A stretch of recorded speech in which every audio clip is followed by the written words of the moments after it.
अस्सलाम वालेकुम काशकार भाईओ प्याज ਦੇ ਕਾਸ਼ਕਾਰ ਭਾਈਓ ਜਿਹੜੇ ਪੁੱਛਦੇ ਨੇ ਥ੍ਰਿਪਸ ਦਾ ਕੰਟਰੋਲ ਦਸੀਏ।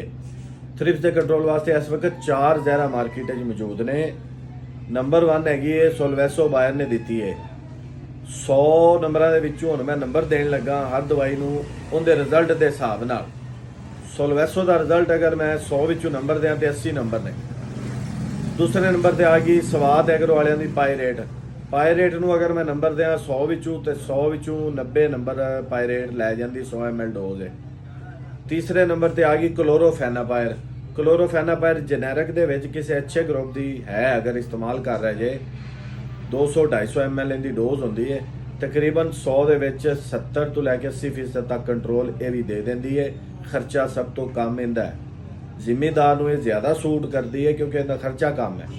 ਇਸ ਤੋਂ ਥੱਲੇ ਇੱਕ ਹੋਰ ਕੈਮਿਸਟਰੀ ਐਬਾਮੈਕਟਨ ਵੀ ਥ੍ਰਿਪਸ ਤੇ ਆਈ ਸੀ ਲੇਕਿਨ ਪੁਰਾਣੀ ਕੈਮਿਸਟਰੀ ਹੋ ਗਈ। ਐਬਾਮੈਕਟਨ ਦਾ ਹੁਣ 100 ਵਿੱਚੋਂ 20-30 ਨੰਬਰ ਮੈਂ ਦਿਆਂਗਾ ਕੰਟਰੋਲ ਰਿਜ਼ਲਟ ਦੇ ਹਵਾਲੇ ਨਾਲ, ਲਿਹਾਜ਼ਾ ਦੋਸਤਾਂ ਦਾ ਥ੍ਰਿਪਸ ਦੇ ਹਵਾਲੇ ਨਾਲ। ਲੇਕਿਨ ਇੱਕ ਗੱਲ ਯਾਦ ਰੱਖੋ, ਥ੍ਰਿਪਸ ਦੇ ਸਪਰੇਅ ਦਾ ਫਾਇਦਾ ਚੁੱਕੋ।